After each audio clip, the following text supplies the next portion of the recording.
Olá, turma! Nessa aula a gente vai ver alguns exercícios sobre dimensionamento de barras à tração. O primeiro exercício, ele pede para calcular a espessura necessária de uma chapa de 100 mm de largura, sujeita a um esforço axial de 100 kN ou 10 toneladas-força. Esse esforço axial é um esforço de tração. Pede-se para resolver o exercício utilizando o aço MR250 e o método dos estados limites. Então, para calcular essa espessura, primeiramente a gente tem que saber qual é a solicitação de cálculo. Porque toda vez que a gente tem uma força atuando de tração ou compressão, seja qual for o esforço, a gente sempre trabalha com o valor que está solicitando vezes um coeficiente das combinações que a gente aprendeu naquela parte de ações. Então, para a gente calcular a solicitação de cálculo que está atuando nessa peça de tração, a fórmula é o coeficiente vezes a força que está atuando na peça. Então, a gente vai admitir, primeiramente, que essa força que está atuando é uma carga variável de utilização. Então, isso nos dá um coeficiente de carga variável de 1,5, utilizando uma combinação normal. Dessa forma, essa solicitação de cálculo, ela vai valer 1,5 do coeficiente vezes 100, que é o valor da força que está atuando.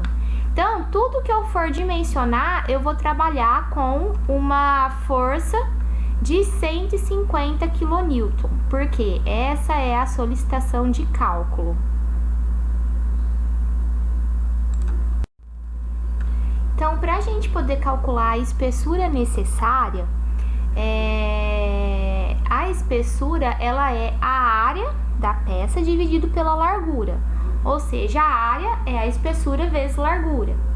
Então, para eu calcular essa área sem ter a espessura, eu dependo do esforço solicitante. Então, essa área bruta, ela é calculada pelo esforço solicitante, o ND, dividido pela tensão de escoamento FY, dividido pelo γ1. Esse γ1, ele é da tabela 1.7, que está junto com aquelas tabelas de coeficiente de ações que eu enviei para vocês. Então, esse γ1, ele vale 1,10.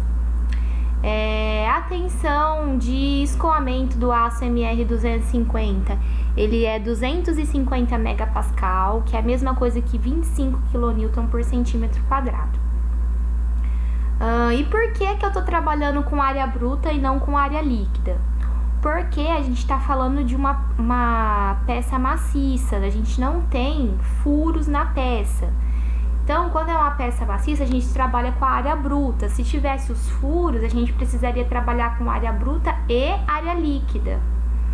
Então, esse valor da área bruta deu 6,60, substituindo com os valores que eu tenho. Então, essa espessura necessária, então, vai ser esse 6,60 dividido pela largura. A largura aqui na figura está indicada por 100 milímetros, mas como a gente está trabalhando com centímetros, essa largura vale 10. Então, a espessura mínima necessária é de 0,66 centímetros ou 6,6 milímetros. Daí, a gente tem uma tabela para olhar, para ver qual é o valor da espessura que eu vou adotar. Então, olhando essa tabela A3.2, partindo de uma espessura mínima de 6,6 milímetros, 6,35 está abaixo do mínimo, então eu não posso adotar. Então, a próxima espessura que já é válida, que é acima de 6,6, é a de 7,94 milímetros. Então, para suportar aquele esforço, eu vou utilizar uma chapa padrão de 7,94. Então, esse é o valor adotado da espessura dessa chapa. Segundo exercício. Duas chapas de 22 milímetros de espessura por 300 milímetros de largura são emendadas por meio de talas com 2 por 8 parafusos com diâmetro de 22 milímetros, ou 7/8 de polegada. Verificar se as dimensões das chapas são satisfatórias, admitindo-se um aço de MR250. Então, essa é a disposição da peça. Essa figura acima é a vista lateral da peça. A figura abaixo, onde está indicado T de 22 milímetros, é a vista superior da peça, onde essas linhas grossas, preta na vertical, é a indicação da posição dos parafusos. Enquanto na figura de cima, esses círculos que aparecem é a seção transversal do parafuso. O exercício, então, pede para a gente verificar se aquela peça disposta daquela maneira, com aquela quantidade de parafusos, se ela suporta a solicitação de 300 kN. Então, para que essas chapas suportem a solicitação, é necessário que os esforços resistentes sejam maiores que os esforços solicitantes. Então, a minha peça tem que resistir além do que está me solicitando. Então, para isso, primeiramente, a gente vai calcular a solicitação de cálculo. É o mesmo esquema que eu expliquei no primeiro exercício. Então, a solicitação de cálculo, ela é a força atuante vezes um coeficiente de combinação de ações. Então, a gente vai adotar também que essa carga de 300 kN que está atuando é uma carga variável de utilização. Então, dentro de uma combinação normal, a gente tem um coeficiente de carga variável de 1,5. Então, esse valor da solicitação de cálculo resulta em 450 kN. Agora, eu preciso calcular as áreas líquida e bruta.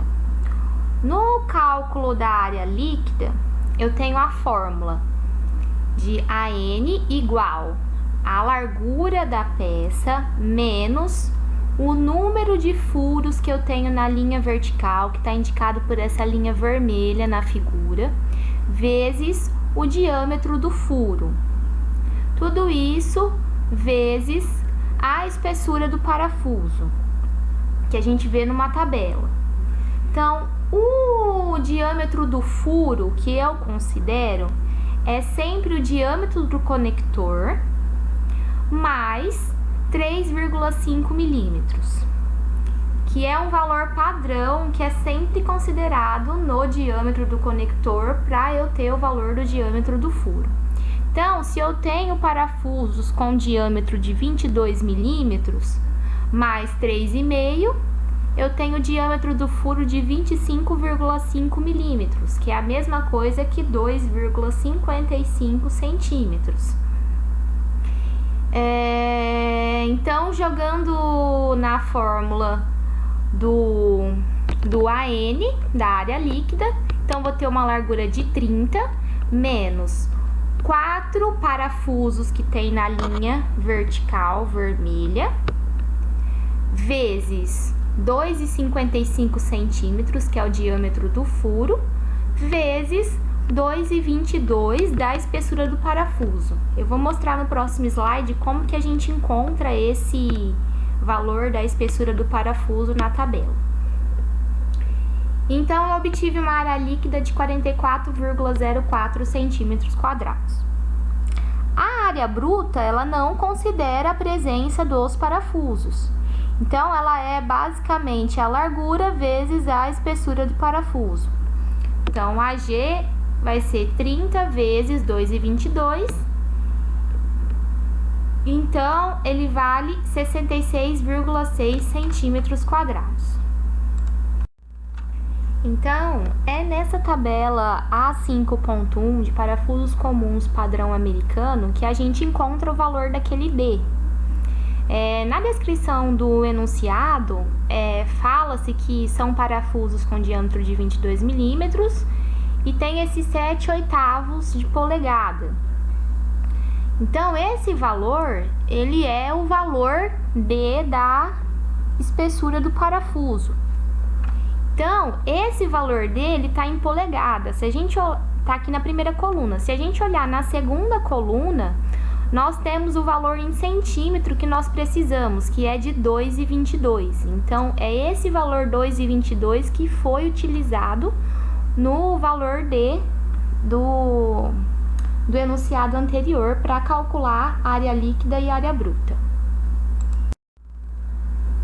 Nessa tabela 1.4 do anexo A, ela apresenta as propriedades mecânicas dos aços estruturais do padrão ABNT. Então, aqui eu apresentei só uma parte da tabela, que é o que a gente vai precisar. Então, quando eu falo que eu estou trabalhando com um aço MR250,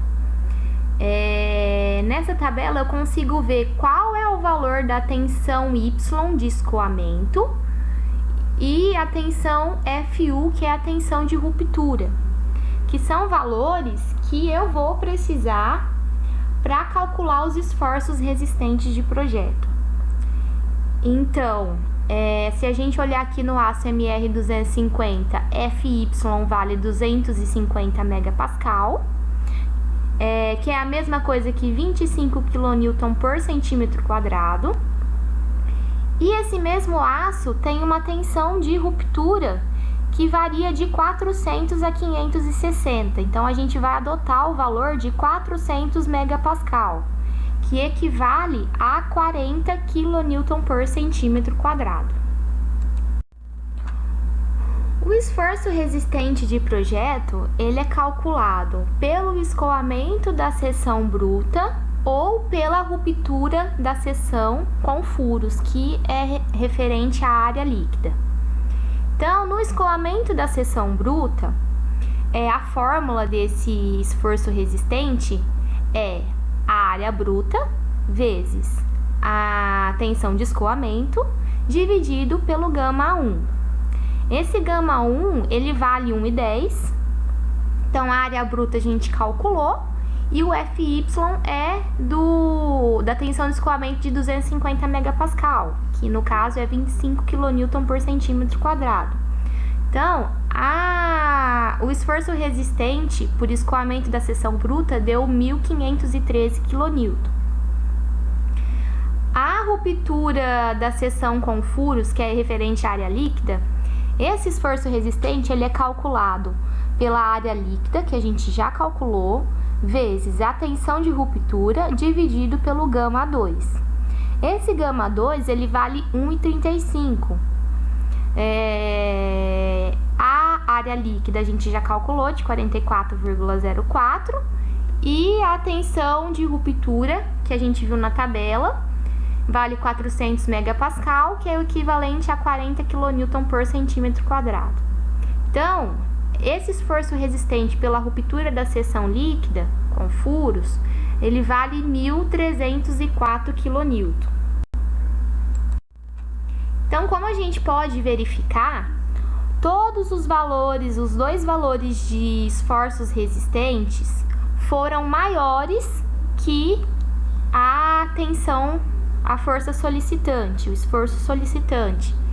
Então, tanto o valor de 1.513 quanto de 1.304 é maior do que o esforço solicitante de 450. Então, quer dizer que aquelas chapas, naquelas condições, elas suportam a solicitação de tração de 300 kN.